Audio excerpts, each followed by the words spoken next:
Your child just threw an epic meltdown. They're screaming, crying, throwing things at you, kicking at you, and you just don't know what to do. These things might be happening while you're out in public and the embarrassment is overbearing for you. Or maybe it's happening after school when they come home from a long day. Either way, you're feeling stressed and feeling totally out of control, not knowing what to do to help your child calm down. If this sounds like you, I'm about to give you 5 very important tips on helping your child regulate their big emotions. I'm Lisa, a child behavioral expert and a parent coach. I have over a decade of experience as a pediatric occupational therapist. With my experience, my goal and my mission is to help as many kids who are struggling with sensory processing, executive functioning, emotional regulation, and so much more. This channel is to help empower you parents who are looking for the right tools and strategies that are going to help your child thrive. So your child has these big emotions. When things don't go their way, they get really frustrated and they throw big tantrums. Or maybe when you have a shift in routine, it throws them totally off guard and then they have these big epic meltdowns. Or maybe you just ask them to do one small thing, like go brush their teeth, go get changed, go pack your backpacks, and this spirals them into big tantrums where you can't control the whole situation and your whole morning becomes a big ball of stress. You might have tried reasoning. You might have tried punishing them. You might have tried sending them into a timeout. But none of these strategies seem to work, and you seem to get these uncontrollable emotions time and time again. And you want to find the right solution to help your child manage their big emotions. So if your child is struggling with their big emotions and they don't have the skills to manage it, it's so important that you're addressing it right now. When we don't address this early in life, our kids struggle later on in life.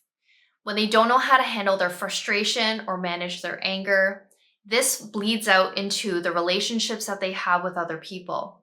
They might get into lots of fights at school, and this is going to get them into a lot of trouble, which is going to affect them academically, socially, and also from a mental health perspective. They might also struggle in their relationships within their families, between siblings, with you, with other relatives, and this can cause a lot of strain within the family dynamic. Over time, when this isn't addressed early enough, then a lot of tension, a lot of stress continues to build, and in many cases, families break apart because of this. You might be feeling right now that your child's big emotions is causing a lot of stress in your family, and you're worried if this is ever going to get better. I want to reassure you that it can and it will, if you decide to put in the work. Also know that there are many families just like yourself that are going through a similar thing, and that's why it's my mission to provide tools that are accessible for you and strategies that you can implement on a day-to-day basis that's going to transform your family dynamic and build the relationship that you've always wanted with your child. So without further ado, let's get into the 5 ways to build your child's emotional regulation skills. If you've liked this video so far, please like and subscribe to my channel so I can make more videos like this for you. Number 1 is to model the appropriate behavior. Remember, your child is watching how you handle your own emotions and how you behave. So when you're experiencing frustration or you're angry or you're overwhelmed, how do you handle those emotions? Do you lose your temper and your cool? Do you lose control of yourself and start screaming? If this is how you handle your own emotions and behaviors, remember your child is watching you and likely copying that same type of pattern. So working on yourself and your own emotional regulation is actually the very first step in helping your child build emotional regulation skills. If you're recognizing that you're struggling with emotional regulation skills yourself, I want you to listen to the next few tips that I have and apply it to yourself. This is going to help you build that emotional regulation skill that you need so that you will model the right behavior for your child. Number 2 is identifying and talking about your emotions out loud. When you can identify the feelings that you're having and share them out loud with other people, it makes them real. So the next time your child's feeling frustrated, you can address it head on by saying something like, "Hey, I know how frustrating this is to put down your iPad and to come to the dinner table."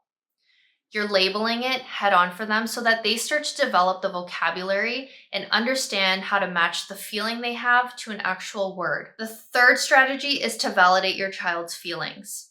When they're feeling upset or angry over something, we don't want to dismiss that and try to minimize the feelings that they have. This makes them feel unheard and unimportant. This is not what we want our child to feel in that moment. Validating their feelings makes them feel heard and feel connected, which is what they're craving for in this moment. This can actually help to diffuse dysregulation and help them be more in a calm state. Something to note here though, because in some cases, we might validate our kids' feelings when they're feeling upset or feeling angry, and they're still going to behave in ways that are inappropriate. We want to validate the feelings they have. You want to say something like, hey, I know you're feeling mad. I know you're feeling angry because you couldn't play that game on your iPad this morning. But we don't want to validate the behavior that comes with it that is inappropriate. If they start throwing their iPad or start kicking at you or screaming, we are not validating that behavior. So what you could say in this situation is, hey, I know you're feeling really angry that you couldn't play with that iPad this morning, but it is not okay to kick or hit. So that way you're teaching them that the feeling is okay, but the behavior is inappropriate. So the fourth strategy is looking at environmental factors and finding coping strategies within that. So what does this mean? If our child is coming home because they've just had an overwhelming day, maybe they had a fire drill, then there was an assembly where there was just a lot of noise, kids were moving around a lot, and they come home feeling very overwhelmed. Looking at your child's environment and helping them to help regulate their nervous system can be a great way in helping them to regulate their emotions. The first strategy around this is to dim the lights. When they're at school, there's likely a lot of fluorescent lights and just a lot of visual input that they're receiving. So when they get home, dimming down the lights so that they don't have as many things to focus on, they can close their eyes, they can rest them. This can help them to really manage the big emotions that they might be feeling after such a big day. Secondly, removing some auditory stimuli after a busy day can also help to regulate their emotions. When they get home, giving them some noise-canceling headphones where they can just chill out in a corner can be a really great way to de-stress. Also, playing some nice calming music like lullabies or classical music can help them with regulating those big emotions. And the fifth way to help your child regulate their emotions is by building a calming toolkit. This is something that they can access very easily, and there are going to be a bunch of different activities that they can do within this toolkit where it's going to help them manage any kind of big emotion, big feeling that they're having and help regulate their nervous systems back into a state of calm. So if they're coming home from school feeling very overwhelmed and getting into states of dysregulation, big tantrums easily, get your child to carry water bottles and carry them from one room to the next and back. This is going to apply proprioceptive input to their bodies, which is a very regulating and calming input for their nervous system. Another coping tool that they can use is something called Bubble Mountain. So all you need to do is get a bowl and fill it with some soap, and then get a straw. You're going to get your child to blow into that water and bubble as much bubbles as they can so it becomes a big mountain. This is actually going to encourage deep breathing, right? They're going to have to breathe in really deep and blow out to get as much bubbles out to build the biggest mountain that they can. And a final strategy that can be put into their calming toolkit are fidget toys.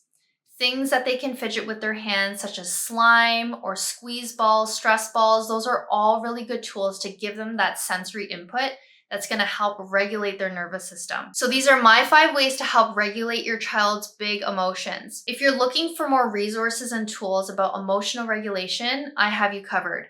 I have a brand new course that just came out all about emotional regulation and how to build your child's skill in this area. It's full of resources and strategies on how to do this, so check it out on my website link. If you've liked this video, please like and subscribe to my channel. You can also get more free resources through my newsletter. The link is all in my website, so check it out there. Thanks so much for watching, and see you guys in the next one.